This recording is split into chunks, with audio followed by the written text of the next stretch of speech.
Est-ce que tout le monde est revenu?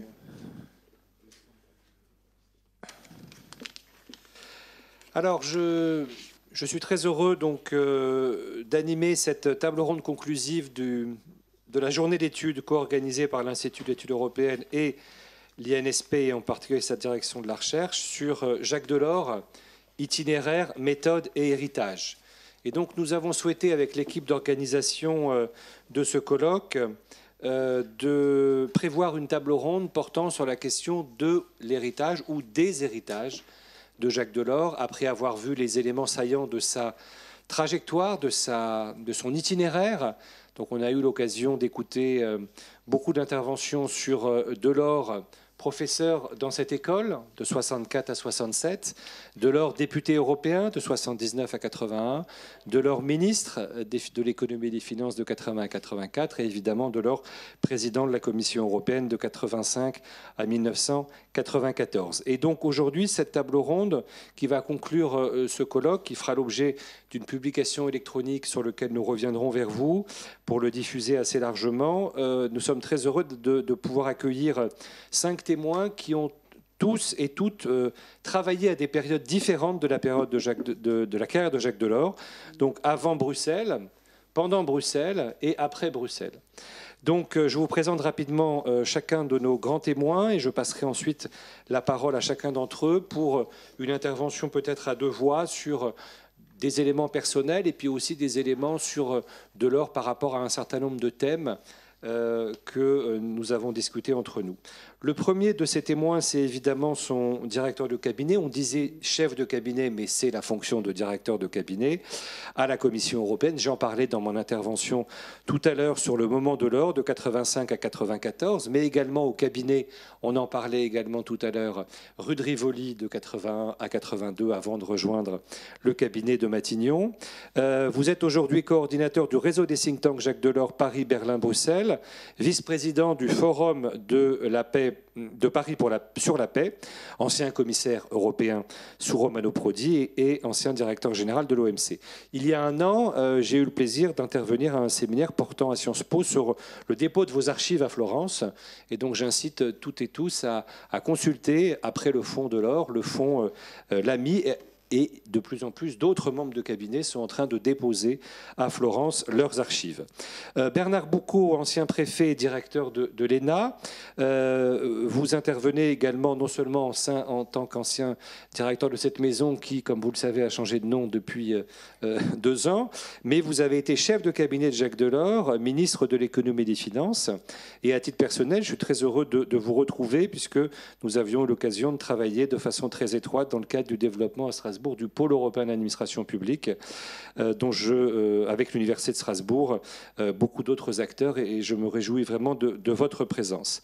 Christine Verger, vice-présidente de l'Institut Jacques Delors, ancienne conseillère naturellement de Jacques Delors, on en parlait tout à l'heure dans la précédente table ronde avec vous-même, au cabinet Delors à la Commission européenne, et vous avez contribué à la naissance de Notre Europe, ce qui s'appelait Notre Europe à l'époque, en 1995, dont vous étiez à l'époque secrétaire général. Vous avez eu ensuite une carrière importante au Parlement européen.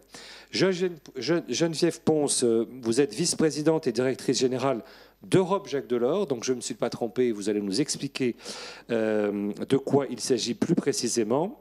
Et vous êtes également ancienne conseillère de Jacques Delors à la Commission européenne, et vous allez en particulier traiter de la question du rapport de Delors à l'environnement.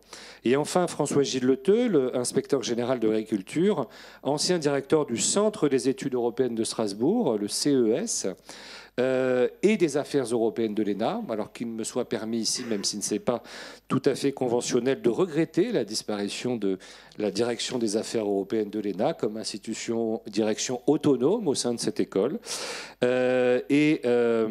François Gilles, tu as eu le plaisir et l'honneur d'accueillir Jacques Delors comme parrain, et tu nous raconteras cette expérience importante, puisqu'il non seulement il a été professeur ici, mais parrain d'une promotion d'un diplôme d'excellence nouveau dont tu avais l'organisation à l'époque. Et tu parleras également de Jacques Delors et son rapport à l'agriculture.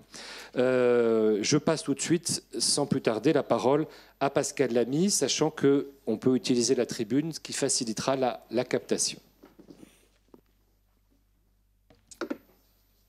Bien, bonsoir à toutes et à tous.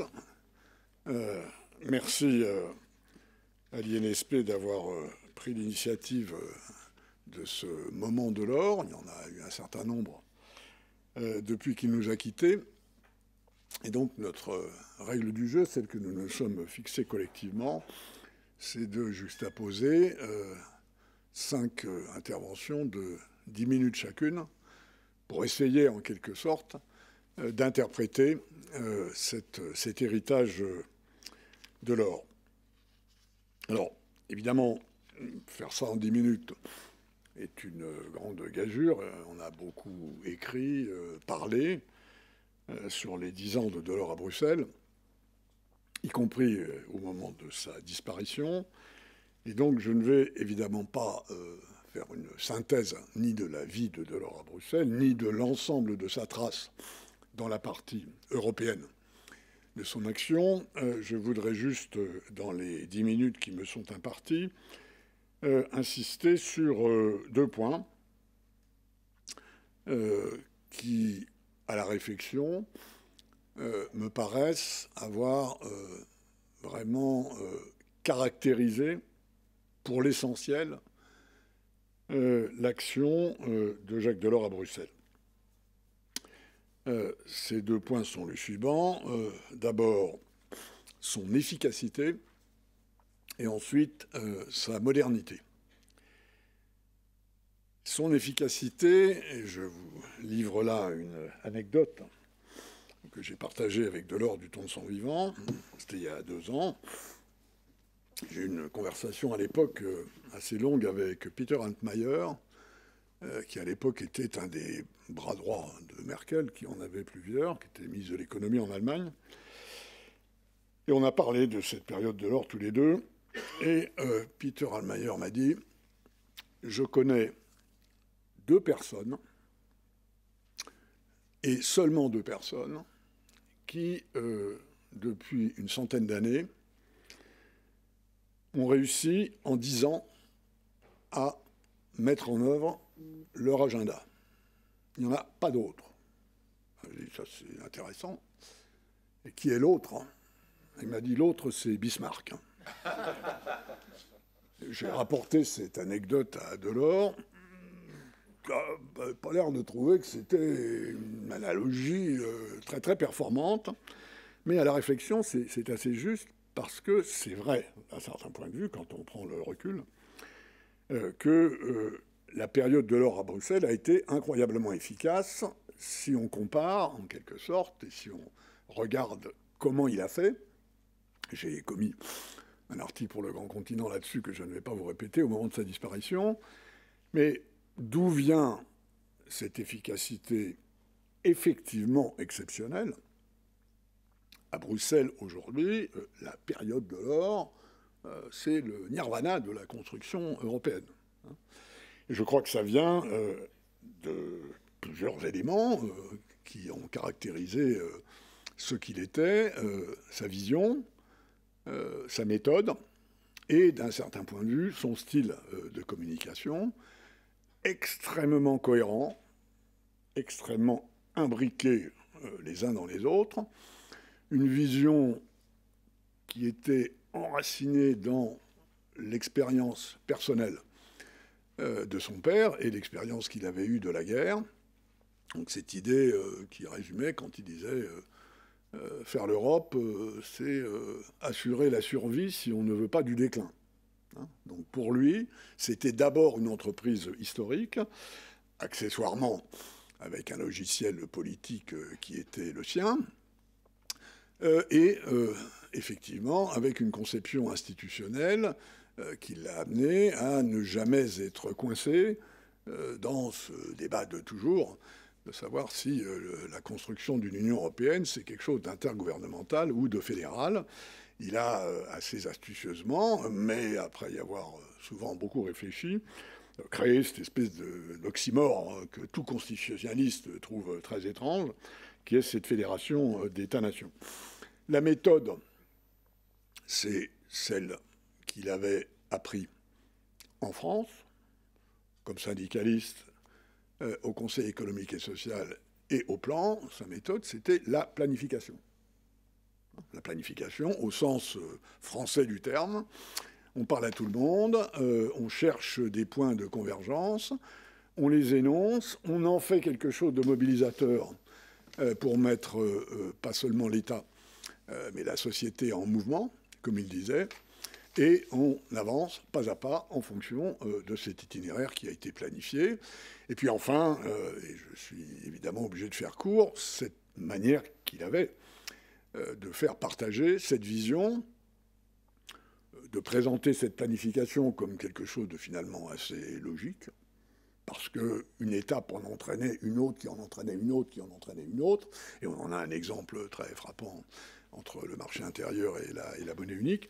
Donc, j'attribue cette efficacité à, au fond, cette cohérence qui lui a été très particulière et dont il faut bien dire qu'elle a été le produit de ce que Delors avait été dans les décennies qui ont précédé son arrivée à Bruxelles. Et j'ai souvent expliqué que c'est vrai que si on avait choisi le meilleur chasseur de tête du monde pour le mettre à la tête de la présidence de la Commission européenne, il aurait cherché Delors, même si, comme chacun sait, son arrivée est le produit de circonstances qui n'ont rien à voir avec un choix délibéré. Donc, premier élément, efficacité. Deuxième et dernier, modernité. L'agenda de Delors, le logiciel de la construction européenne qu'il a mis en œuvre parce qu'il l'avait créé intellectuellement, est encore extrêmement d'aujourd'hui, à commencer par la partie idéologique de ce logiciel. Delors est arrivé à Bruxelles en bon social-démocrate, soutenabilité économique nécessaire pour une soutenabilité sociale, sans laquelle il n'y a pas de soutenabilité économique. Bon vieux raisonnement social-démocrate nordique. Il a ajouté ensuite, et Geneviève Pons en parlera sûrement, la couche soutenabilité environnementale qu'il n'avait pas en arrivant à Bruxelles. Il est parti de Bruxelles avec cette triple soutenabilité comme en quelque sorte héritage idéologique. Cette idée, effectivement, très moderne, en tout cas d'aujourd'hui, que les États ne sont qu'un des éléments de la conduite des changements nécessaires. Et là, on retrouve le Delors de la deuxième gauche, Delors de Citoyens 60, Delors mouniériste, qui se méfiait un peu des États. Et cette idée que, au fond, il faut d'abord décentraliser, et ce que, dans la version européenne, althussérienne, il l'a remis à jour, c'est-à-dire la subsidiarité. Et c'est Delors qui a réintégré le principe de la subsidiarité comme principe constitutionnel. Voilà deux éléments qui sont, à mon avis, encore très, très actuels. Et puis aussi, et ça on le sait un peu moins, une très grande attention qu'il a toujours eue, y compris d'ailleurs quand il s'est mis des finances, à l'évolution de la technologie. Il n'était pas ingénieur, hein, c'était un autodidacte. Il s'était formé lui-même aux disciplines économiques en enseignant l'économie à ses camarades syndicalistes. Mais il avait une très grande curiosité pour l'évolution de la technologie et il analysait assez souvent les conséquences que ceci allait avoir sur le fonctionnement des sociétés. À l'heure d'aujourd'hui, je crois qu'on ne peut que lui donner raison. Voilà trois éléments de son héritage intellectuel qui, je crois, reste vrai, même si 30 ans après qu'il ait quitté Bruxelles, quand on voit les enjeux européens d'aujourd'hui, la guerre en Ukraine et son caractère existentiel, c'est une Europe qui est totalement bouleversée par la brutalisation du monde par rapport à celle qu'il a quittée en quittant Bruxelles à la fin 1994. Effectivement, à l'aube d'un nouvel élargissement, de difficultés et d'ampleur tout à fait considérables, les difficultés politiques de la transition écologique. On a bien vu qu'après l'impulsion qui a été donnée par le Pacte vert, on est maintenant entré dans un dur qui pose des problèmes politiques sérieux. Et puis enfin, disons, l'Europe de la défense. de la sécurité, de l'autonomie stratégique, qui, alors pour le coup, est un horizon qui n'était pas du tout présent il y a 30 ans, et le moins qu'on puisse dire, c'est qu'il l'est maintenant, il l'est pour l'avenir, et je ne suis pas sûr que ce soit une très bonne nouvelle, mais je pense que c'est ainsi. Et donc, efficacité, modernité, et sur la modernité, je termine en disant que face aux énormes enjeux qui sont ceux de la construction européenne aujourd'hui, qui, je crois, est à un moment de son histoire vraiment existentiel, je pense personnellement que ce qu'il arrivera de la guerre en Ukraine sera absolument déterminant sur le futur de la construction européenne, qui a là quelque chose qui se joue comme ça ne s'est jamais joué depuis les années 50. Il reste aussi qu'il est possible, je ne dis pas probable, mais il est possible, que ce qui fasse la différence, c'est notre capacité collective à faire ce que Delors appelait donner une arme à l'Europe. Il était un pessimiste actif et il a dit, après avoir quitté Bruxelles, qu'en gros, ce qu'il y avait fait et ce qu'on y avait fait ensemble ne servirait à rien si, dans le futur, on ne parvenait pas à donner une arme à l'Europe. Je crois que ça reste vrai. Merci pour votre attention.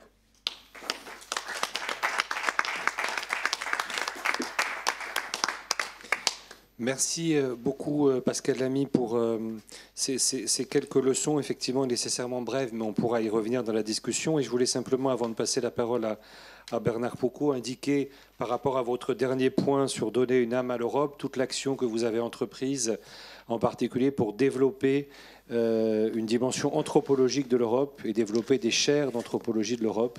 Et sans faire de publicité pour l'Institut, mais j'ai suivi votre conseil puisque nous ouvrons un poste d'anthropologie de l'Europe dans mon propre institut. Voilà, je voulais vous insister sur ce point parce que ce combat a porté ses fruits et je sais que vous y tenez beaucoup à cette dimension anthropologique de l'Europe. Donc je passe la parole tout de suite à Bernard Poucaud.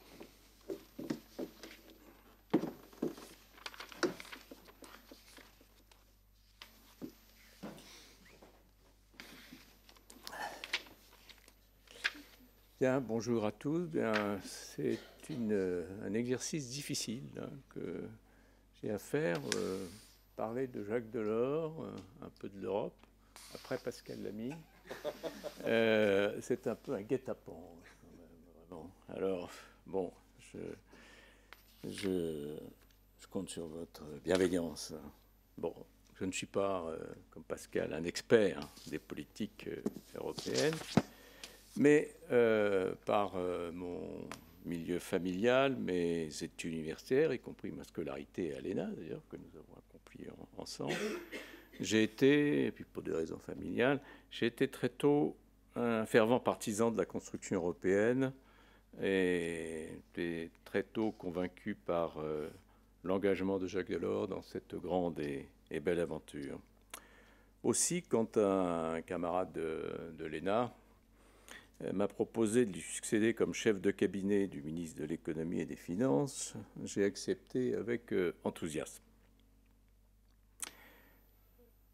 Je suis arrivé d'ailleurs quand Pascal quittait le cabinet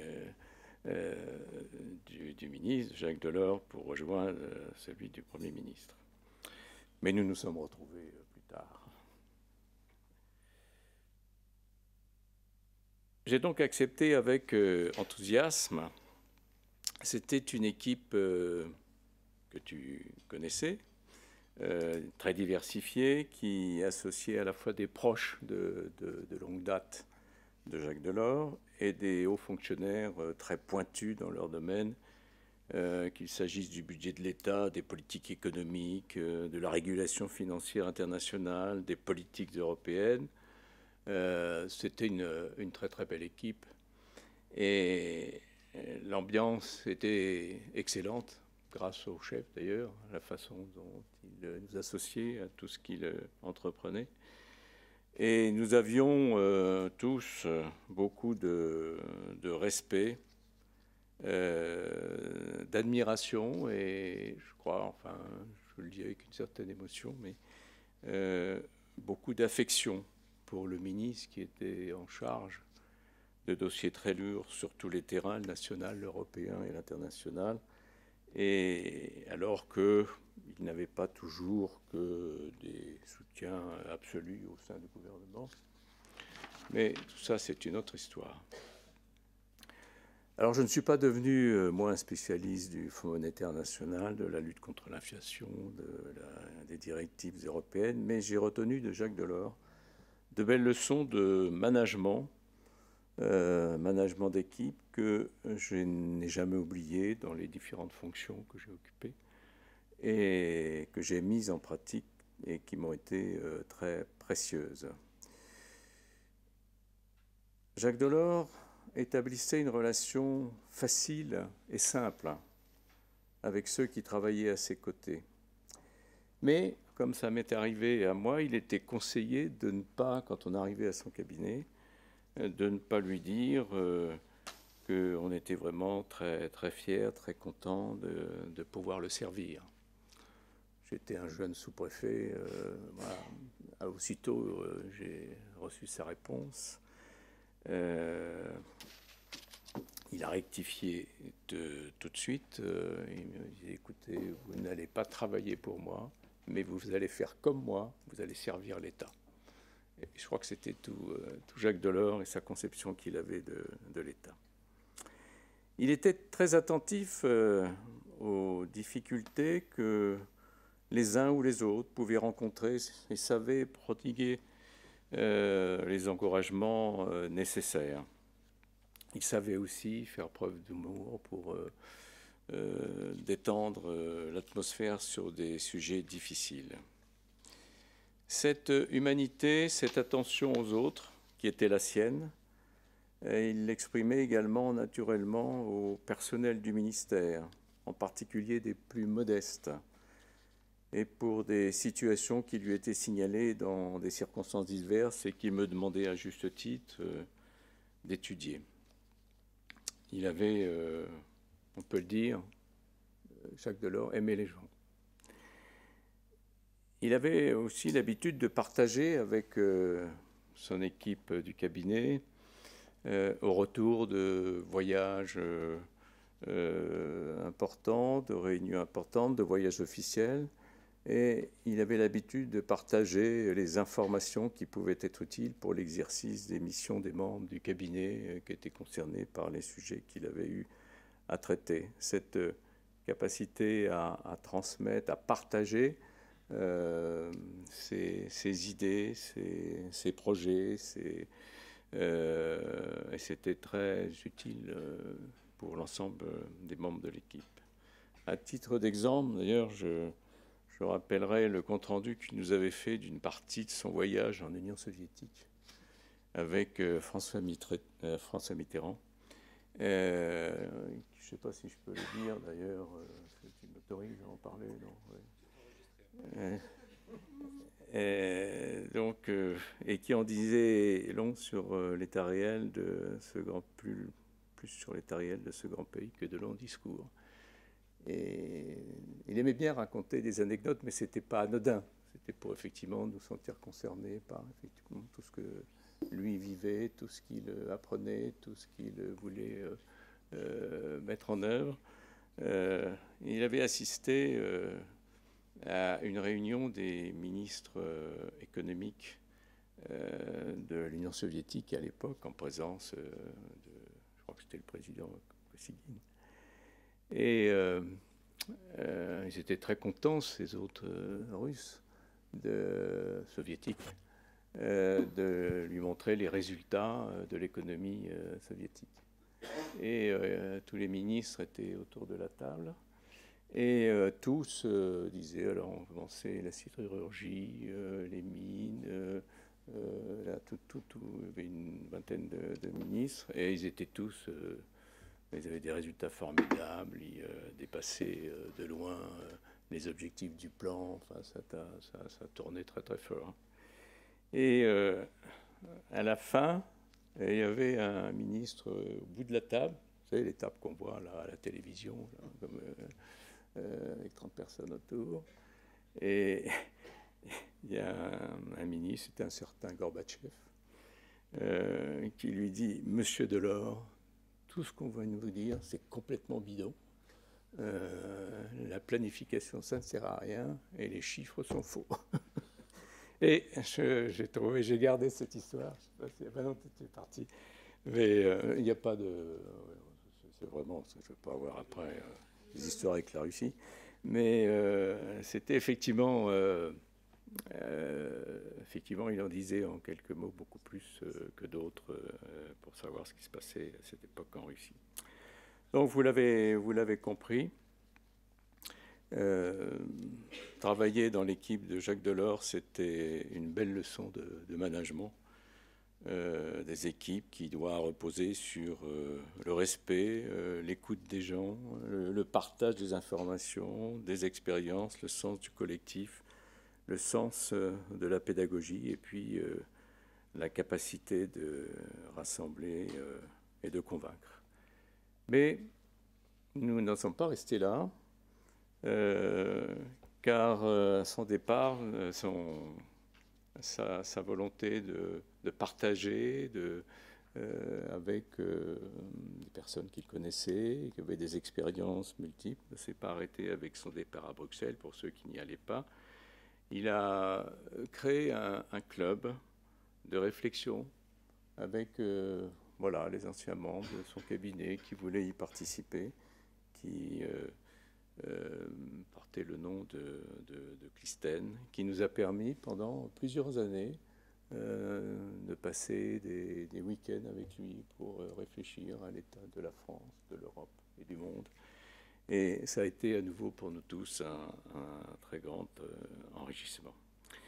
Voilà ce que je voulais dire avec une certaine émotion sur Jacques Delors, qui, vous l'aurez compris, nous a tous beaucoup marqués, comme on a pu le constater d'ailleurs en retrouvant tous nos collègues dans la cour des Invalides pour lui rendre un dernier hommage. Merci.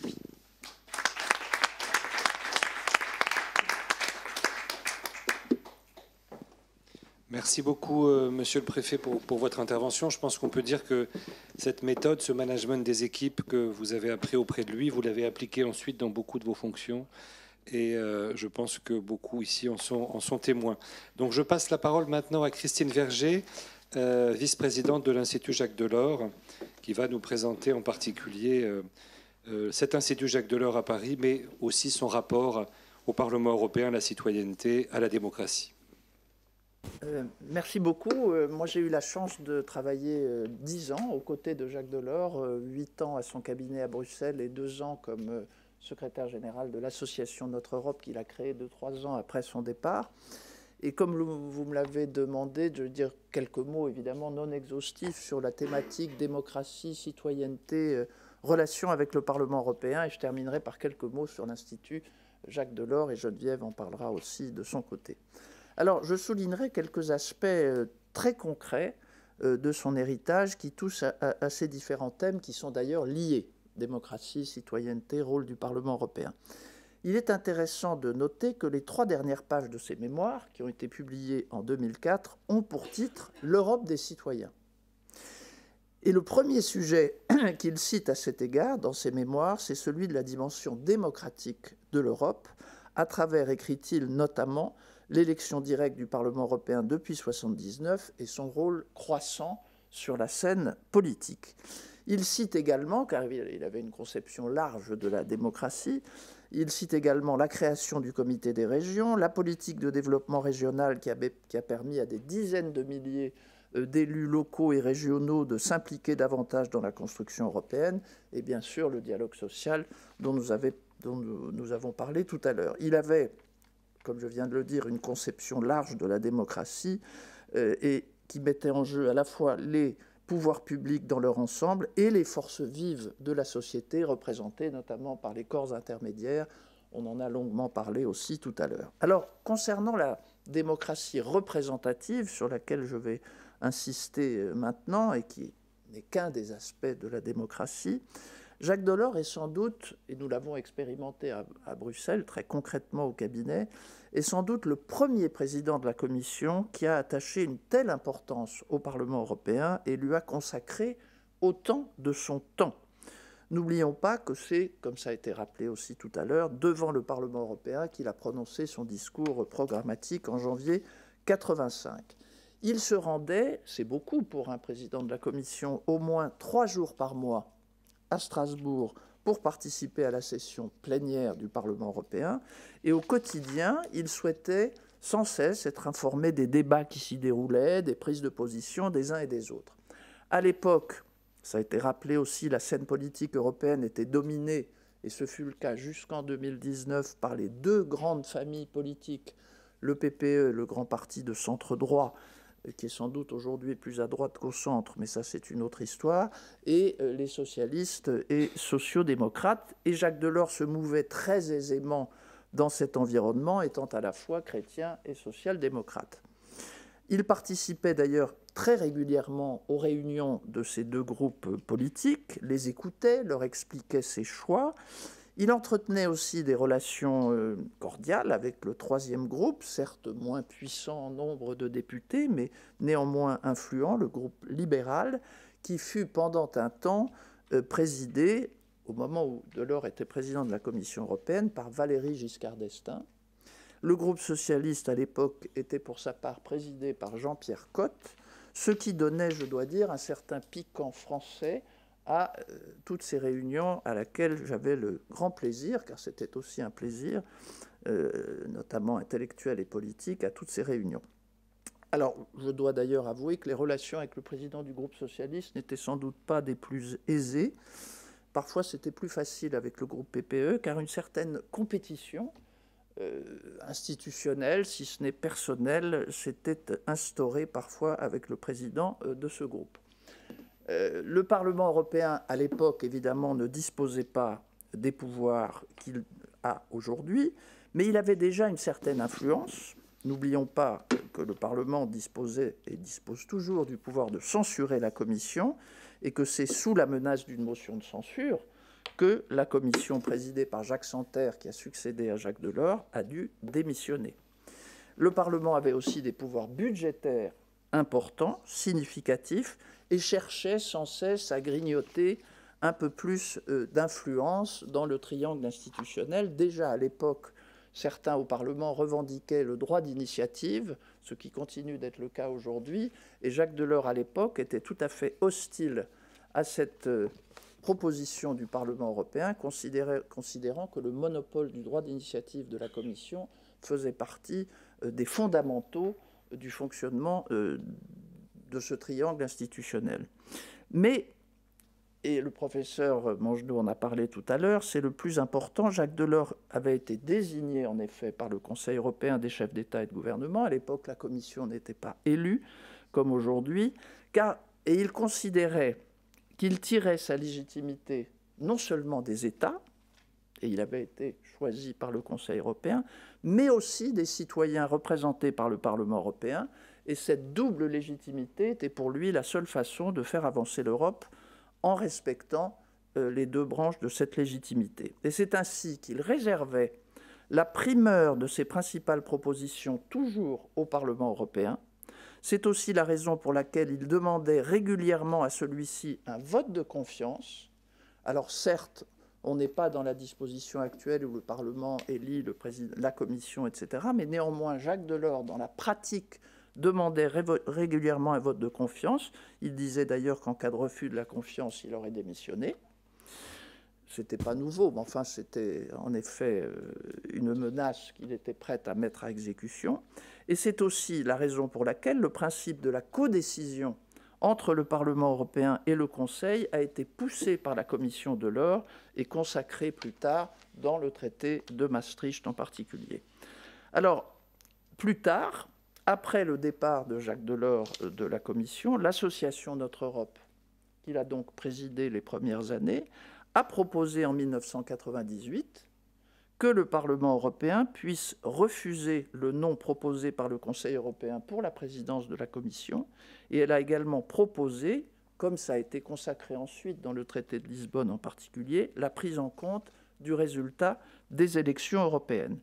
Et c'est donc ce qui a été consacré par le traité de Lisbonne, parce que pour Jacques Delors, il était aussi fondamental, et ça, on peut faire le lien avec la situation actuelle, notamment en France, il était fondamental qu'à l'occasion des élections européennes qui visent à élire des députés au Parlement européen dont les pouvoirs ont aujourd'hui considérablement augmenté, il était essentiel pour lui que les débats ne portent pas sur des sujets de politique intérieure stricto sensu, mais portent essentiellement sur les grands enjeux européens. Je conclurai ce passage, disons, sur la démocratie représentative et le Parlement européen en indiquant, ce qui est relativement peu connu, je crois, qu'il a existé une hypothèse selon laquelle Jacques Delors aurait pu être président du Parlement européen. Cette hypothèse a été très sérieusement envisagée au moment des élections de 1999, mais cette hypothèse ne s'est pas concrétisée pour des raisons internes au Parti socialiste français. Mais pour Jacques Delors, la démocratie représentative, évidemment, ne se limitait pas au Parlement européen. Il attachait également un rôle très important aux parlements nationaux. Il se rendait d'ailleurs assez régulièrement devant les commissions compétentes des parlements nationaux, en particulier le Parlement français, la commission des finances, la commission des affaires étrangères, etc. D'ailleurs, à l'époque, nous partions en voiture de Bruxelles à 5 heures du matin parce que le train était trop long et n'était pas à l'heure adéquate pour arriver à l'heure au début d'une commission parlementaire à 9 heures. Et donc, nous visitions souvent les commissions parlementaires compétentes. Et il regrettait d'ailleurs beaucoup, toujours aujourd'hui, le rôle réduit du Parlement français sur les affaires européennes, contrairement à la plupart des autres parlements nationaux. Si Jacques Delors était profondément démocrate, pas seulement au sens de la démocratie représentative, c'était aussi un citoyen très engagé, qui considérait que la citoyenneté renforce la démocratie par l'action participative des citoyens. Et c'est en ce sens, comme vous l'avez dit, qu'il avait créé et animé tant de clubs, dont l'un des premiers s'appelait d'ailleurs Citoyens 60. Et je vous donnerai quelques illustrations concrètes de la conception qu'avait Jacques Delors de l'Europe des citoyens. Au Conseil européen de Fontainebleau, les chefs de gouvernement avaient créé un comité sur l'Europe des citoyens. L'idée était de promouvoir l'image et l'identité de la communauté, de développer l'information et l'enseignement, d'intéresser la jeunesse, de parler de culture européenne, etc. Mais pour Delors, tout ça, c'était des mots, c'était juste, mais il fallait des gestes concrets. Et très rapidement, il a souhaité agir de manière à ce que les mots du comité se traduisent par des actions concrètes. On a dit un mot ce matin du drapeau européen, qui est une des illustrations de cette dimension concrète de la citoyenneté, puisqu'en 1985, il n'y avait pas de drapeau européen. Donc, comme on l'a dit tout à l'heure, il s'est mis d'accord avec le président du Parlement européen, qui était à l'époque Pierre Pflimlin, pour qu'il y ait ce drapeau à 12 étoiles du Conseil de l'Europe. Il a réussi à convaincre le Conseil européen, et le 30 mai 1986, le drapeau européen était hissé sur le toit du siège de la Commission européenne. Deuxième exemple, et il y en aurait beaucoup d'autres, les échanges d'étudiants. Et dès 1985, la Commission a proposé que les étudiants puissent faire une période de leur cursus dans une université étrangère. Mais quand la Commission l'a présenté au Conseil des ministres de l'Éducation, il y a eu beaucoup de résistance à l'époque, soit venant, disons, des anti-européens, soit pour des raisons financières en particulier, et les ministres de l'Éducation ont refusé les échanges d'étudiants.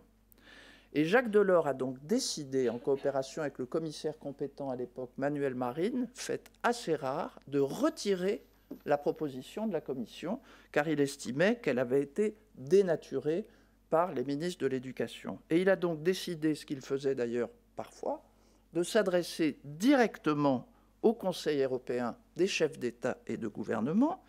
Il a même convaincu Mme Thatcher, qui au départ n'était pas très pour, et il a évidemment prévu quelques aides communautaires pour financer les études et les frais de séjour des étudiants. Et c'est ainsi qu'est né Erasmus, qui connaît le succès que vous savez et qui est étendu aujourd'hui en particulier aux lycéens et aux apprentis.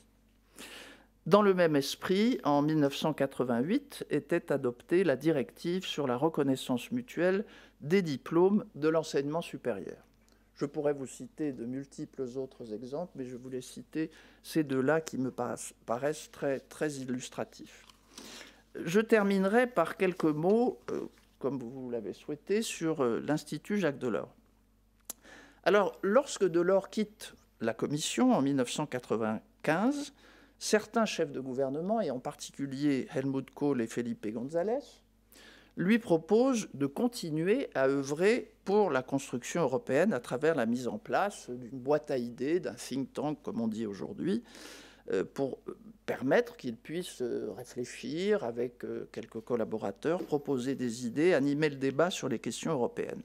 Alors, la chose ne s'est pas faite en un instant. Ça a pris un tout petit peu de temps.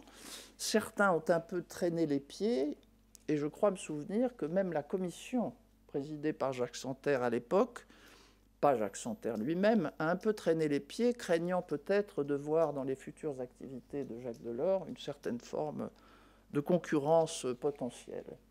Mais finalement, ça s'est fait. J'ajoute aussi que Jacques Delors refusait de mettre en place un outil qui bénéficierait de financement privé. Il était très attaché à ce que la structure qui allait se mettre sur place soit totalement indépendante, et donc il a posé comme condition qu'il fallait qu'il y ait une ligne dans le budget communautaire pour permettre de financer cette future structure. Donc c'est ce qui a été obtenu. L'association Notre Europe est née. Elle a vu le jour à la fin de 1996. C'est une association loi 1901, elle l'est toujours d'ailleurs, comme beaucoup d'autres associations. Et pas à pas, donc j'ai été la première secrétaire générale de 97 à 99, détachée à l'époque de la commission. Nous sommes partis de zéro avec Jacques Delors. Nous avons créé une petite équipe avec quelques jeunes collaborateurs sortant notamment du collège de Bruges. Nous avons loué des locaux, nous avons acheté des meubles, et donc nous avons travaillé de façon relativement artisanale, et c'est ainsi que l'association est née. Le budget communautaire, ce qui était bien pratique, finançait 80% des frais. Ça n'est plus le cas aujourd'hui. Et c'est Jacques Delors lui-même qui finançait les 20% restants avec les émoluments des conférences auxquelles il était invité, puisqu'il continuait évidemment à exercer tous ses talents de créativité et de pédagogie, consistant notamment à expliquer de manière simple des choses extrêmement complexes. Alors, nous avons dès le début publié des études, organisé des colloques, et je me souviens que la première étude dont Delors a souhaité qu'elle fût travaillée et publiée, c'était une étude sur la coordination des politiques économiques, puisque c'était une de ses obsessions, considérant que depuis le traité de Maastricht en particulier, il y avait un problème des deux jambes économiques et monétaires qui ne fonctionnaient pas au même niveau et dans le cadre du même équilibre. Donc, premier sujet sur lequel l'association a travaillé, la coordination des politiques économiques, qui a fait l'objet d'une étude qui a eu d'ailleurs un certain retentissement dans les différents pays à l'époque. Nous avons fait beaucoup de propositions, par exemple celle que je citais tout à l'heure sur les relations Commission et Parlement européen. Nous avons organisé des partenariats avec d'autres think tanks. Et puis le bébé est devenu, après quelques années, l'Institut Jacques Delors, parce que pendant longtemps, Jacques Delors a hésité à donner son nom à cette structure. L'Institut Jacques Delors est également présent maintenant à Bruxelles et à Berlin, et il est reconnu, je crois, comme l'un des principaux think tanks européens, aujourd'hui couvrant de larges pans des activités européennes, avec en son sein en plus un centre énergie, puisque vous vous souviendrez peut-être que quelques années après avoir quitté la Commission, Jacques Delors a proposé la mise en place d'une communauté européenne de l'énergie, ce qui était franchement prémonitoire. Voilà, donc en gros, les quelques mots que je voulais vous dire sur quelques illustrations concrètes de son approche de la démocratie, de la citoyenneté et des conditions dans lesquelles est née notre Europe, qui est aujourd'hui notre Institut Jacques Delors.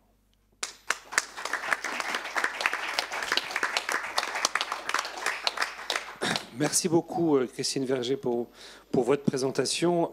Concernant Erasmus, que vous avez bien fait de rappeler, je me souvenais d'une anecdote d'un négociateur français qui avait reçu comme instruction de voter contre.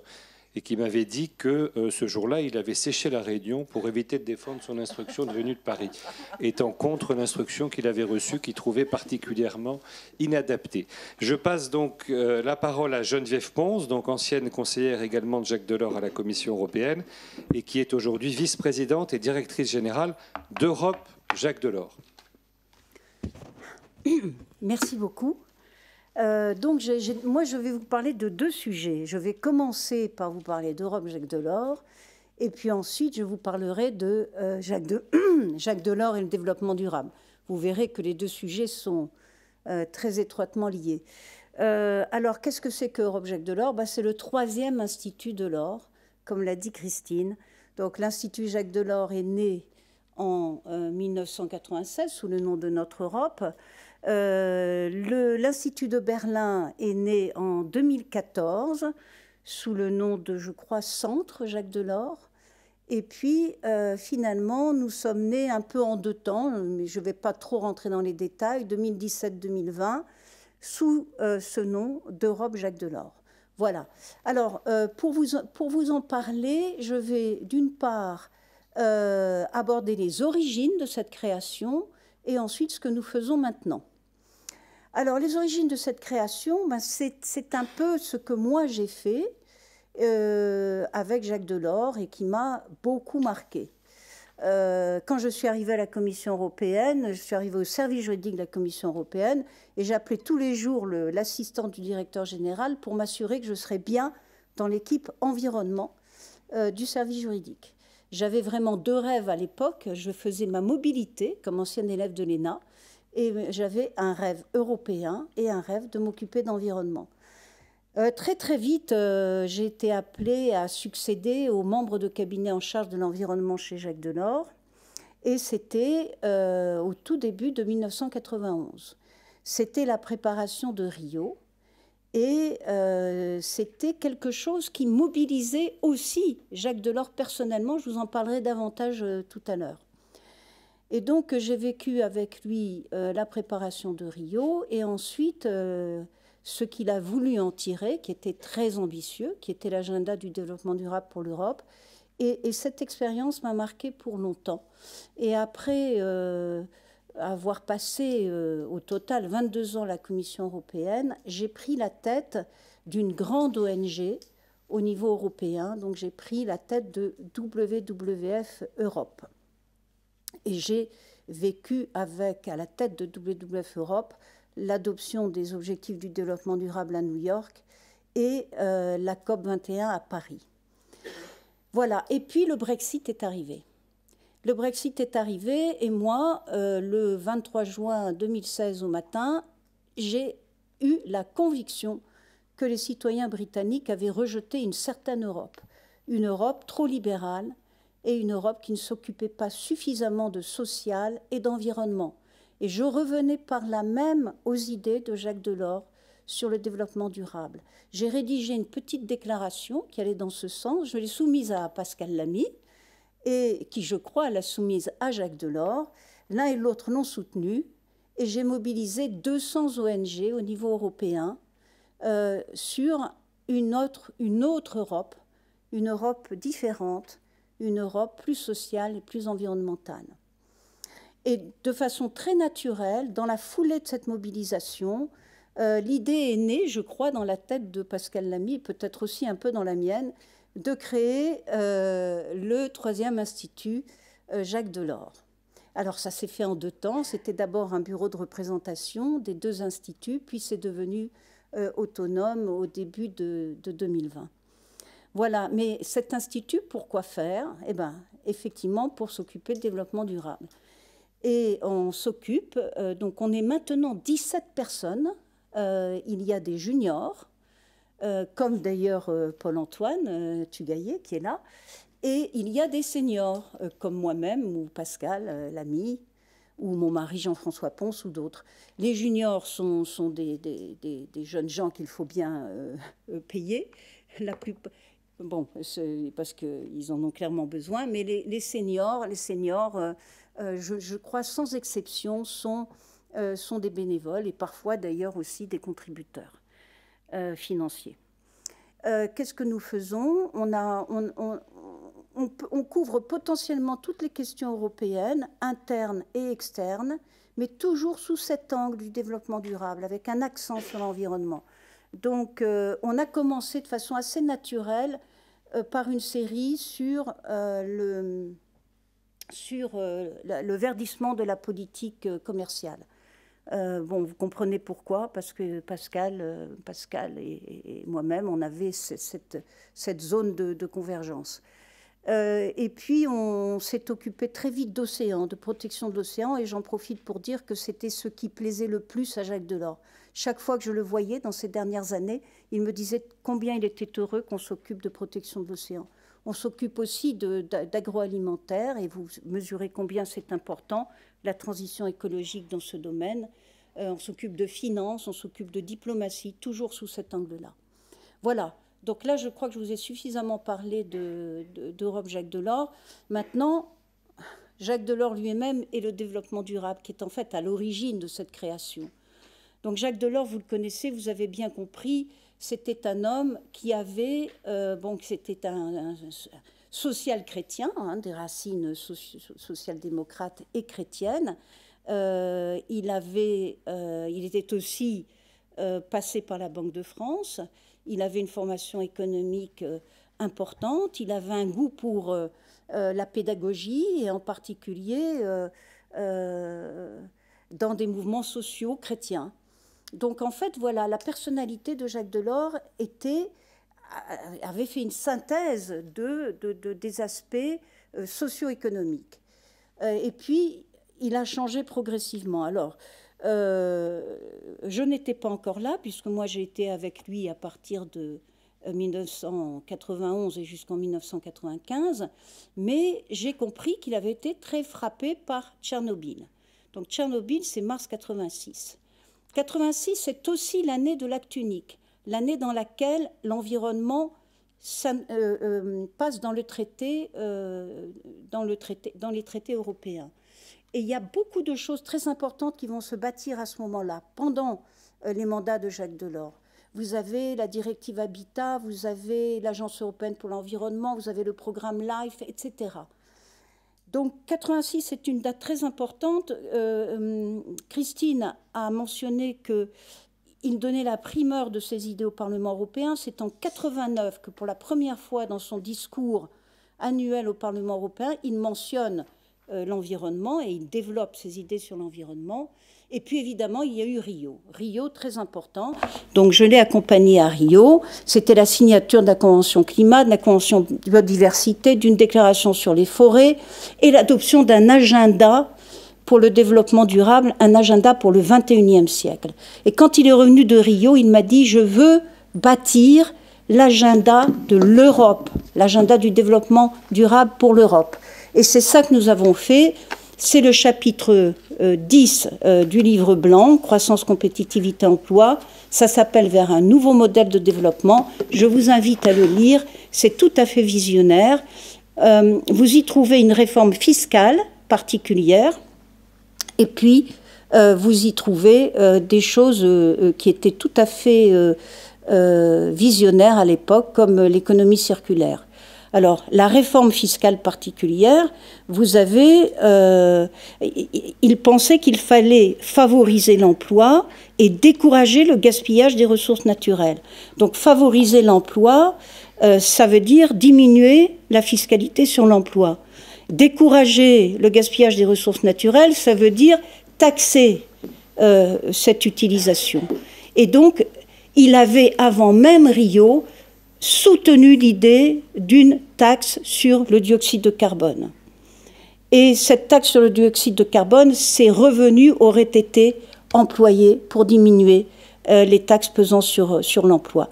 Donc voilà quelle était la conception de Jacques Delors. Il avait vraiment intégré dans sa vision économique et sociale la dimension environnementale, et c'était toute une philosophie imbriquée, logique, solide, sur laquelle encore maintenant nous bâtissons, nous, à Europe Jacques Delors, nos publications. Voilà.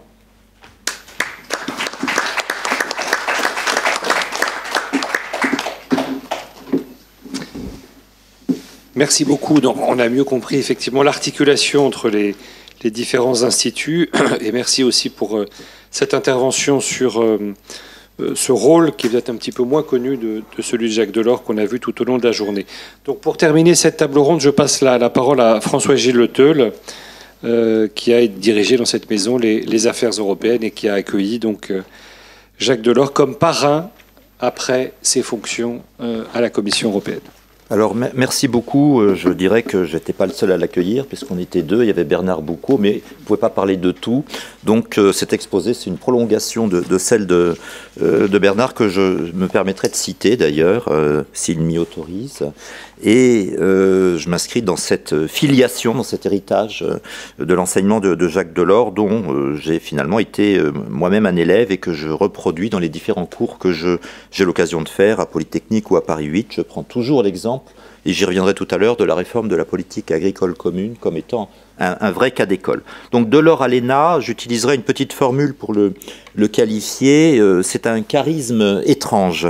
Delors, c'était un être charismatique, vous l'avez laissé entendre, moi j'arrivais jeune encore et c'était la fin de sa vie, donc j'ai eu l'occasion de... Le monstre était apaisé, si j'ose dire, donc vous pouvez l'approcher et le caresser.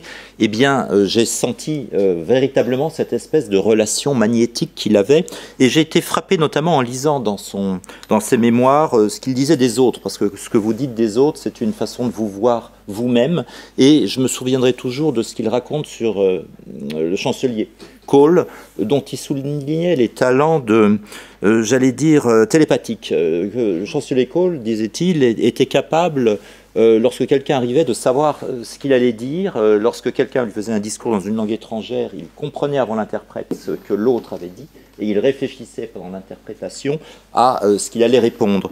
Alors, on n'imagine pas le chancelier Kohl comme une sorte de grand sorcier, mais c'est un peu l'image que j'en ai. Et donc, Jacques Delors aussi. Étrange, parce que Jacques Delors n'apparaît pas comme un grand sorcier, il n'est pas dans le brio, il est plutôt dans l'attention à l'autre, on l'a bien souligné, il est dans une forme d'humilité. Et c'était comme ça qu'il était avec les élèves. C'était un homme de pensée profonde, hein. Il n'y avait pas simplement un magnétisme discret mais puissant que j'ai pu moi-même ressentir, mais ça serait indiscret d'en dire davantage. Je m'en suis souvent exprimé là-dessus avec Bernard Boucaud. C'était quelqu'un d'extrêmement sentimental, j'allais dire. Il avait une attention aux émotions des autres, et sans trahir de secret, je pourrais dire que lorsqu'on allait accueillir Jacques Delors, Bernard Boucaud me disait, quand Delors était triste, ou est triste, il crée un think tank. Vous vous rappelez, vous me disiez ça. Donc, ça montre que les idées, c'était une forme de consolation pour quelqu'un qui avait peut-être une forme de spleen avec lui. Donc, un homme d'idées. Et puis, je terminerai sur ce point de Delors à l'ENA, donc une évaluation de cette personnalité un peu extraordinaire, parce que absolument pas dans le m'as-tu vu, mais totalement dans l'intériorité. Est-ce qu'il aurait pu faire un bon président de la République? On a parlé tout à l'heure du président du Parlement européen, où il aurait excellé.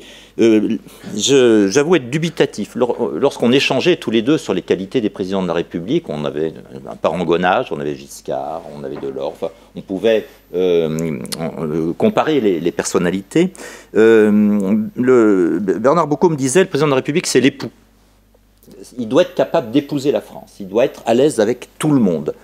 Tonton, tante Yvonne, enfin je ne vous raconterai pas les détails. Et Giscard, à cet égard, l'ex, évidemment, c'était certes un ex, mais c'était quand même un époux. Est-ce que Jacques Delors aurait pu être l'époux? Moi, je ne le situe pas comme un époux, je le situe plutôt comme un prêtre, un intercesseur, quelqu'un qui est plus dans l'ombre et dans la mystique que dans la relation, j'allais dire, sensuelle, que pouvait avoir quelqu'un comme Giscard, qui est le seul ancien chef d'État qu'on ait eu à l'ENA comme intervenant au cycle des hautes études européennes, qui touchait les gens, parfois trop, dit-on, mais en tout cas, il avait cette aptitude, j'allais dire, tactile.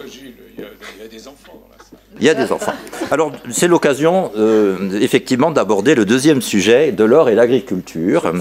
Donc, L'agriculture, un cas d'école, donc je commencerai par les aspects techniques. La réforme de 92, c'est lui qui l'a conduite. C'est une réforme très technique, très structurée. Elle repose sur 3 caractéristiques que je ne développerai pas parce qu'on n'est pas là pour faire de la politique économique. Un triplé entre le niveau des prix, le niveau des aides et l'utilisation des quotas pour limiter les productions. Et il a complètement renversé l'équilibre de ces 3 variables avec un virage sur l'aile. Il y a eu 20 ans avant qu'il ne s'en occupe une politique agricole qui reposait sur des prix élevés avec des quotas. Et Giscard Delors a cassé cette logique, baissé les prix, supprimer les quotas et remplacer par des aides élevées, donc un coût budgétaire plus important, mais une insertion plus favorable dans le multilatéralisme de l'époque. Ce qui est, bon, ça vous dit, et j'espère rien du tout, si vous m'avez compris, c'est que vous n'avez rien compris, donc c'est très technique et très simple en même temps, mais il faut le maîtriser. Et lui, il le maîtrisait, il en parle dans ses mémoires. Alors, est-ce qu'il a fait un travail de recherche? Ça m'étonnerait. Je pense qu'il avait intégré totalement le système et il était capable d'en parler en une page. Alors, je vais arriver maintenant à des choses qui nous concernent davantage, c'est quels sont les fondamentaux humains de cette révision de la politique agricole commune et quel est l'héritage que ça a laissé. Le fondamental humain de cette politique agricole commune, ce sont ses acteurs et ce sont les gens qui sont derrière.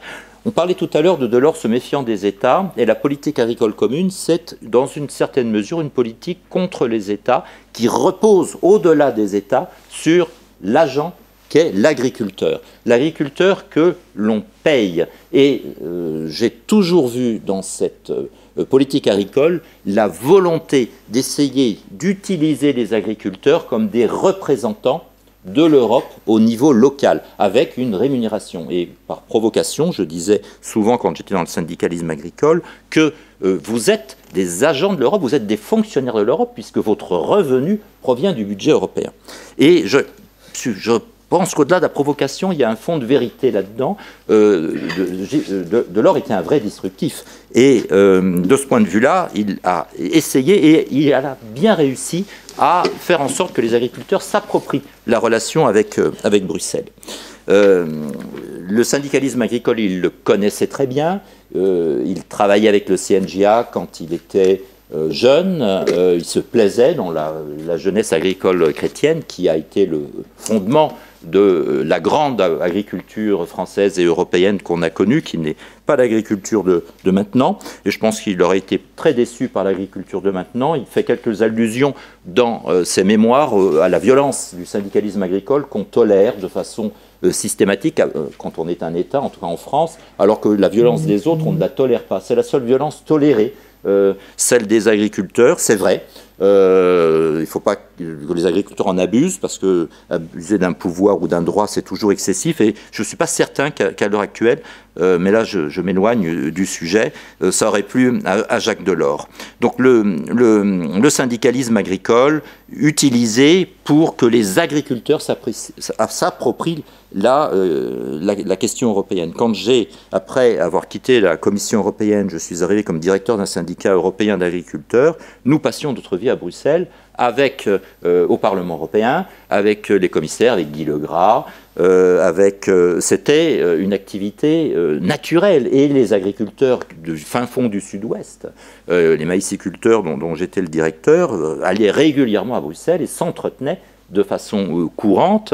Les Alsaciens parlaient allemand, les gens du sud-ouest parlaient espagnol, et on avait une véritable construction européenne autour de l'agriculture, et de ce point de vue-là, c'était conforme aux desiderata de Jacques Delors. Alors, l'héritage. Et là, c'est quelque chose qui ne va pas plaire. Je ne sais pas, rappelez-vous du Bellay, les sonnets sur Rome, vous vous prenez dans Rome et vous avez de grandes ruines phénoménales qui sont autour de vous. Un peu désuète, mais c'est la politique agricole maintenant. C'est la ruine, je dirais, de l'époque de Jacques Delors. Pourquoi est-ce que c'est une ruine? Eh bien, d'abord parce que c'est quelque chose de massif, je l'ai dit, ça reste encore là, c'est présent. La politique agricole qu'il a voulu, Jacques Delors, elle coûtait cher, elle n'était pas destinée à être éternelle. Elle était transitoire. Elle est toujours là, 1992, 2022, ça fait 30 ans. 32, elle est toujours là. Elle ne devrait plus être là. Elle est là parce qu'elle s'est imposée et on n'arrive pas à en sortir. On a une commission paresseuse qui a essayé de déléguer aux États membres le soin de mettre en œuvre cette politique, les plans stratégiques nationaux, qui sont quelque chose de ridicule. C'est 40 kilos pour la France de papier que personne ne connaît et qui est une accumulation de desiderata syndicaux qui varie au fil des émeutes, si j'ose dire. Donc tout ça est bien affligeant, mais ce cadre posé par Jacques Delors est, j'allais dire, hélas, toujours là, parce qu'il s'impose par sa qualité. Et puis, elle est dévoyée, cette ruine. Elle ne sert plus à abriter les cérémonies sacrées qu'il voulait, mais c'est plutôt des rites qu'on oserait qualifier. Elle est dévoyée parce que Jacques Delors, il avait une vision environnementale, on allait dire, et sociale de l'agriculture. Il voulait notamment, il a échoué, il y insiste dans ses mémoires, il voulait que les aides soient limitées pour les grandes exploitations, c'est-à-dire qu'elles soient concentrées sur les petites exploitations, ce que les États membres n'ont pas voulu faire. Et ça, c'était déjà une trahison par rapport à l'esprit de Jacques Delors, mais les États membres ont pu l'imposer.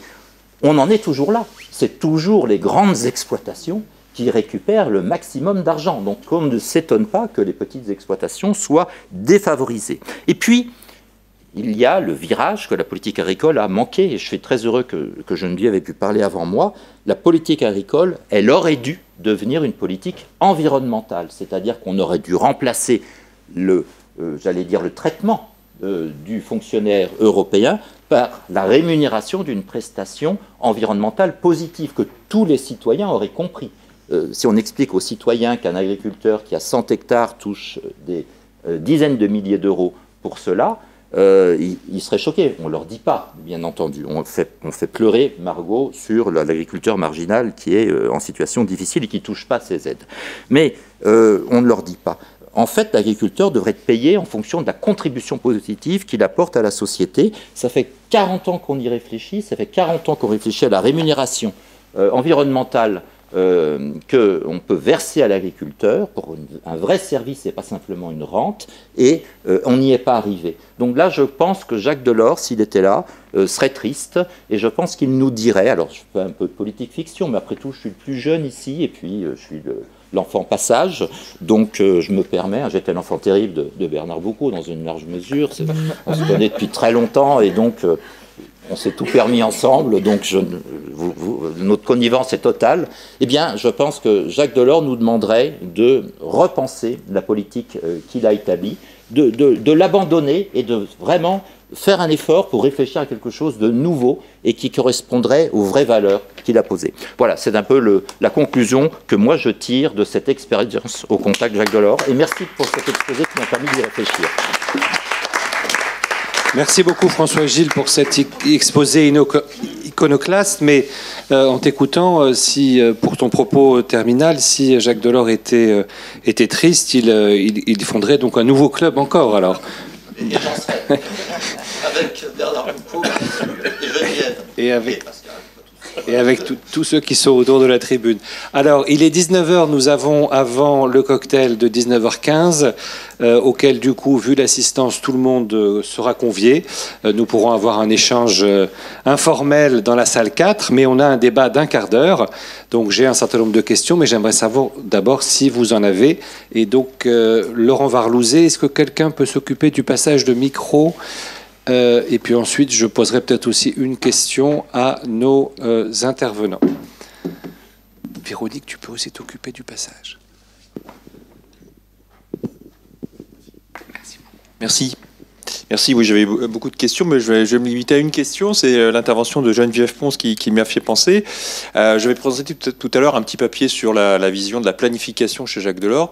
Et ce qui m'avait frappé, c'est que dans les années 70, on avait déjà des thèmes que vous avez évoqués, la lutte contre le gaspillage, et ce qu'on appelait à l'époque la qualité de vie, donc qui incluait l'environnement. Alors évidemment, il ne faut pas faire d'illusions rétrospectives et dire que Jacques Delors avait déjà tout vu dès les années 70, mais je voulais savoir si vous pouviez préciser peut-être, vous, Madame Pons, ou les autres, la gradation dans la prise de conscience de la nécessité de protéger l'environnement de Jacques Delors. Quelles étaient les thématiques aussi? Vous avez parlé de la directive Habitat, la taxe carbone. Il y a eu aussi des textes sur les déchets, la pollution de l'air, de l'eau, etc. Enfin, je sais pas, est-ce que Jacques Delors avait des marottes et des domaines d'intérêt particuliers?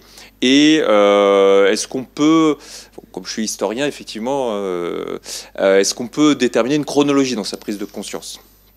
Notamment, par exemple, par rapport au changement climatique, qui était quelque chose de nouveau. C'est vraiment à partir de 89 qu'on en a parlé. Peut-être prendre 2 autres questions, puis on va faire des réponses groupées. Ça facilitera les réponses. Bonsoir et merci infiniment pour vos interventions. J'avais une question sur la cellule de prospective de Jacques Delors. Je voulais savoir un tout petit peu comment elle s'orchestrait avec le cabinet, parce que j'avais eu l'occasion de rencontrer monsieur Jérôme Vignon, que j'ai trouvé particulièrement brillant. Et je voulais savoir qu'est-ce qu'il en est aussi aujourd'hui. Est-ce que ça existe toujours ou pas ? Et comment ça marchait à l'époque et comment, ça me semblait être un apport plus que nécessaire. Voilà, merci beaucoup. Une dernière ? On en prend encore les deux. Oui. On prend les 2 interventions, puis on fait une réponse groupée. Oui, non, c'était une petite question. On a beaucoup parlé économie, social, environnement. On a peu parlé culture. Il me semble qu'il y a un moment qui est important dans la période de Commission européenne, c'est celle de l'exception culturelle. Donc je voulais savoir quels souvenirs vous avez ou quelles images vous avez de ce moment précis de tension. Et peut-être une question à Monsieur Lamy. Par la suite, comment ce principe d'exception culturelle a-t-il été perçu à un niveau plus international, puisqu'il y avait des luttes importantes à ce sujet? Et Antonin Tirard. Oui.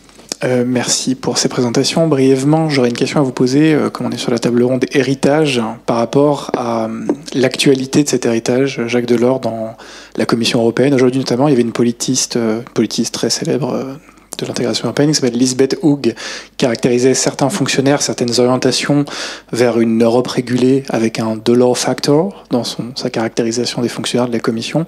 Je me demandais si vous continuez aujourd'hui à échanger avec des personnes en poste, des policy officers, des chefs d'unité, des directeurs, etc., qui continuent de considérer cet héritage-là, ce qu'a pu être cette période, comme un modèle, ou si on est passé dans une autre ère et qu'on a laissé le portrait du président dans cette fameuse allée des portraits de président avec ses prédécesseurs et ses successeurs. Merci. Voilà, on va faire une des réponses groupées. On reprend peut-être l'ordre, si ça vous va. Comment vous souhaitez? On reprend l'ordre d'intervention. En 2 mots. Sur la première question, moi j'ai connu Delors la première fois que je l'ai vu.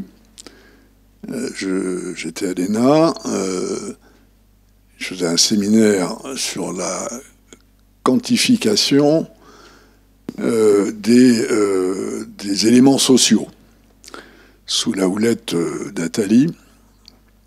À supposer qu'il s'agisse d'une houlette, mais enfin ça c'est une autre question.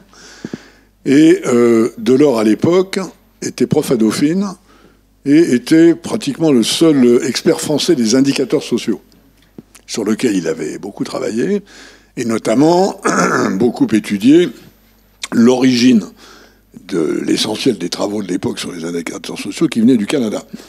Et c'était précisément pour lui une manière d'entrer dans la mesure de la qualité de la vie, et donc déjà à l'époque de la remise en cause de la manière dont on calcule le PNB. Bon, donc il était les 2 pieds là-dedans. Et je suis allé le voir un jour.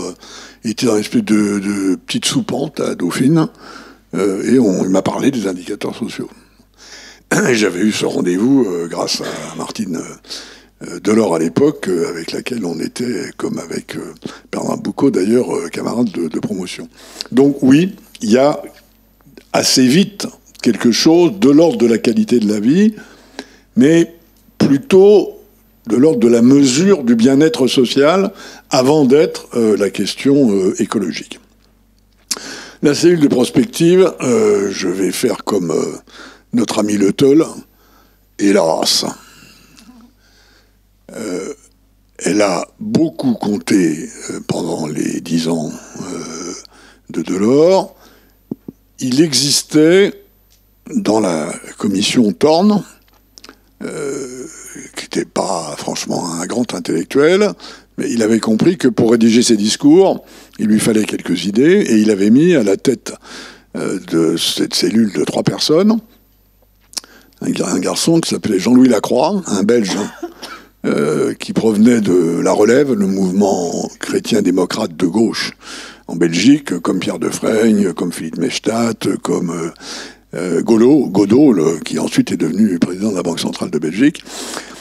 Et donc, à partir de là, il a demandé à Jean-Louis Lacroix, qu'il a gardé, parce que d'Avignon, Godot et ses copains belges lui avaient dit c'est un type très bien. Et il a gardé Jean-Louis Lacroix en lui demandant d'en faire une vraie cellule de prospective. C'est-à-dire, au fond, d'avoir un espèce de petit commissariat au plan pour ce qui est de la production des idées. Et c'est ainsi qu'elle s'est développée. Malheureusement, Jean-Louis Lacroix est mort d'un cancer sur pied, si je puis dire, ce qui a été d'ailleurs une épreuve pour beaucoup d'entre nous et pour Delors, à qui ça rappelait de très mauvais souvenirs, et notamment la leucémie dont son fils est mort.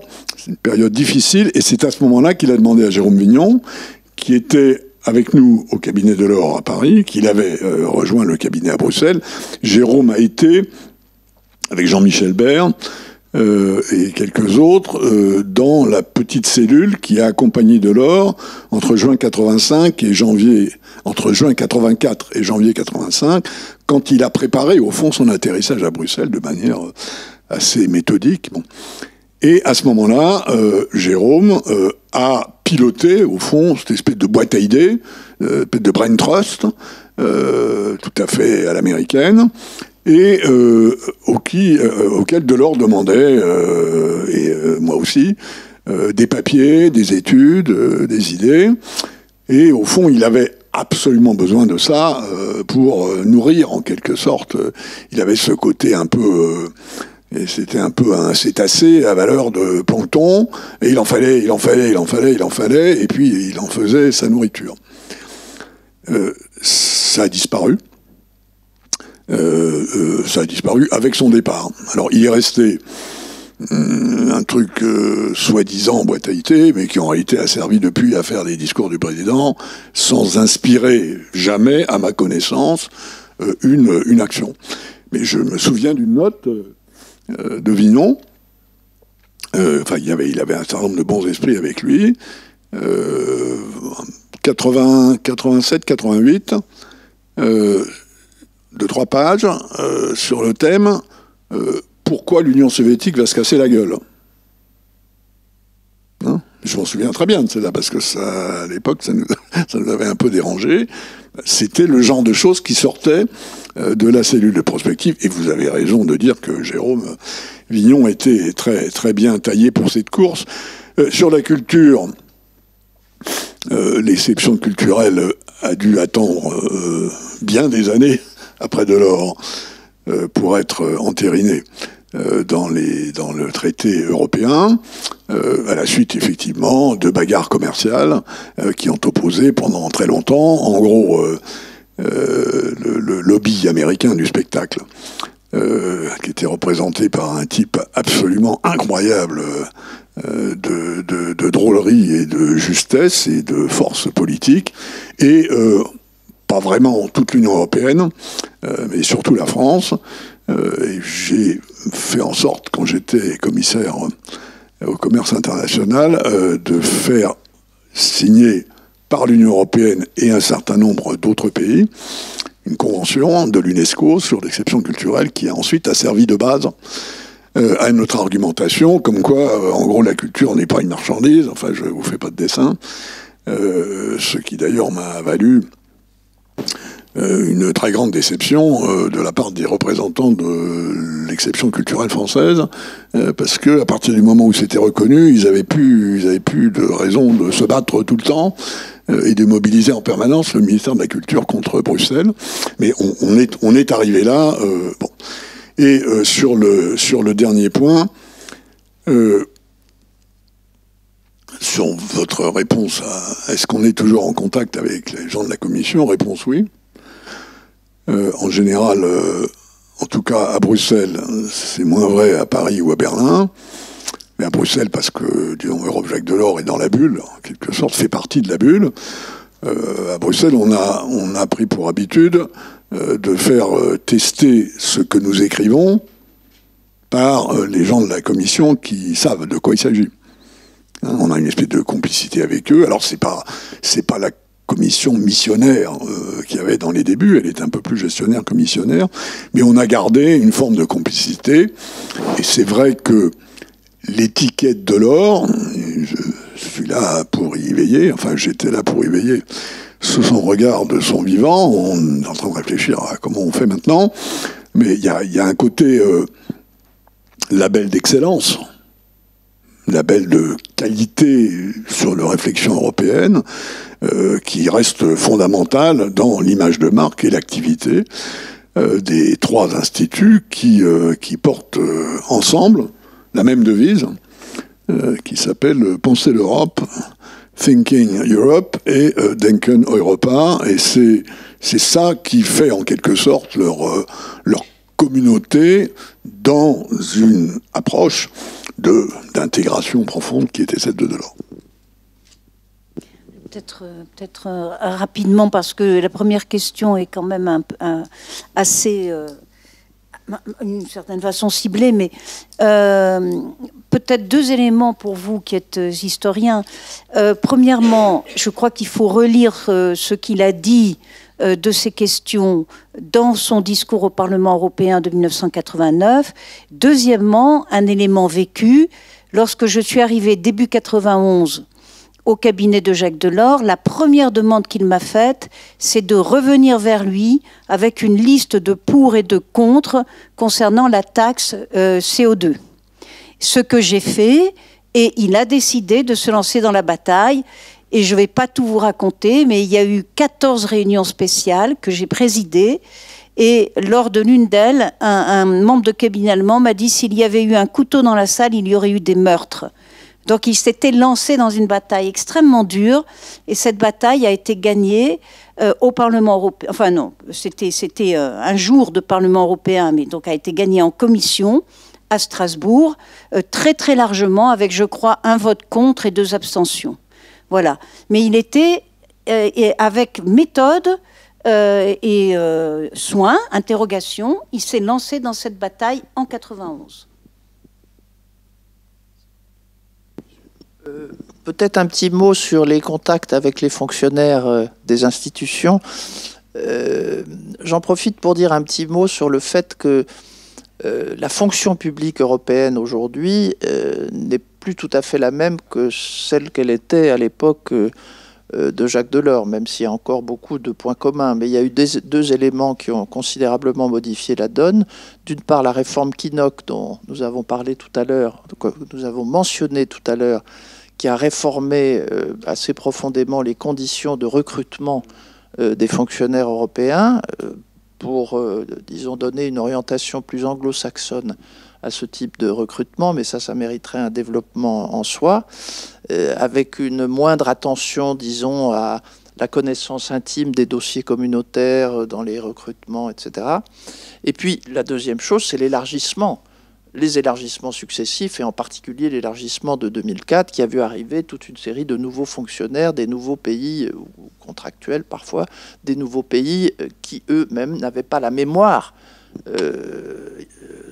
identique à celle que nous pouvons avoir ou que d'autres encore ont. Donc il y a ces deux éléments qui ont, et parfois moi-même qui garde en effet pas mal de contacts avec des fonctionnaires de la Commission et du Parlement européen, je me retrouve face à des gens dont je constate qu'ils n'ont pas cette culture historique des institutions européennes et qui ont une approche intéressante mais profondément différente de celle que nous pouvions avoir à l'époque et que certains conservent. Alors, moi qui ai travaillé 20 ans au Parlement européen, je dois dire qu'il existe encore au Parlement européen une très grande nostalgie de l'époque Delors, même de la part de ceux qui ne l'ont pas connu personnellement ou qui ne travaillaient pas à l'époque au Parlement européen, pour les raisons que j'ai dites tout à l'heure. C'est que Delors, dans son rapport au Parlement européen, a laissé une empreinte tout à fait extraordinaire auprès des groupes politiques, des fonctionnaires et des gens qui y travaillent encore aujourd'hui, comme étant particulièrement à l'écoute, comme étant disponibles, comme étant préoccupés par les intérêts manifestés par les groupes politiques, etc. Donc il y a encore cette grande nostalgie de l'époque de l'or, et il existe encore un certain nombre de fonctionnaires des institutions européennes qui étaient là à l'époque, même si beaucoup sont en train de prendre leur retraite.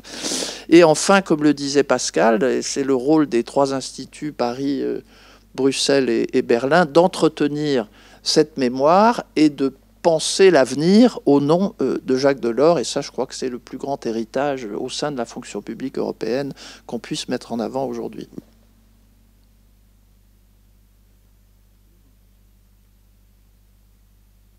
Bon, l'heure est presque écoulée, donc s'il y avait encore une toute dernière question, juste par rapport à cette question sur l'héritage au sein des institutions, vous venez de citer à juste titre la réforme Kinnock, mais la réforme Kinnock non seulement a modifié les principes d'entrée dans la fonction publique, mais elle a aussi introduit une mobilité obligatoire dans beaucoup de fonctions, et ça a conduit à une disparition assez inquiétante de l'expertise accumulée au sein de beaucoup de directions générales, et ça a provoqué des effets, à mon avis, qui ne sont pas anodins, y compris du point de vue de la perte de la connaissance historique, puisque à partir du moment où tous les 5 ans, vous devez changer de direction générale, et pour les directeurs généraux, tous les 7 ans, alors bien sûr, on n'est plus dans le modèle d'Émile Noël qui est resté en fonction 32 ans, mais de là à obliger systématiquement des changements de mobilité qui ont introduit une perte d'expertise qui, à mon avis, est un des problèmes dont souffre la Commission.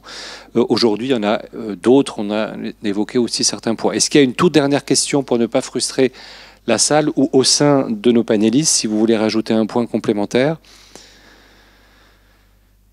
Sinon, il me reste donc, au nom des organisateurs de ce colloque, donc la direction de la recherche de l'INSP, donc dirigée par Céline Husson-Roche-Congar, qui a dû nous quitter tout à l'heure pour rejoindre Strasbourg, Fabrice Lara également.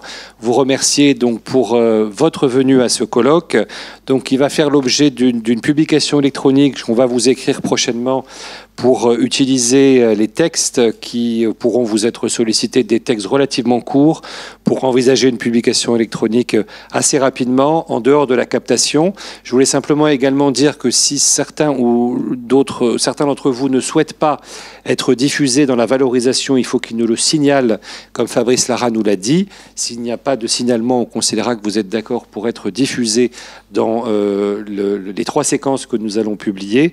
Et je voulais aussi, en termes de poursuite d'activités scientifiques, signaler qu'avec l'Institut Jean Monnet cette fois-ci, non pas l'Institut Jacques Delors, Laurent Varlouzet ici présent, il y aura un colloque qui sera organisé le 17 novembre prochain sur Monnet et Schumann aux origines le 14 novembre à l'Assemblée nationale, l'Institut Jean Monnet qui organise son 2e colloque sur les relations entre Schumann et Monnet aux origines du projet européen. Merci à toutes et à tous, et un cocktail donc nous attend en salle 4 au rez-de-chaussée. À tout de suite.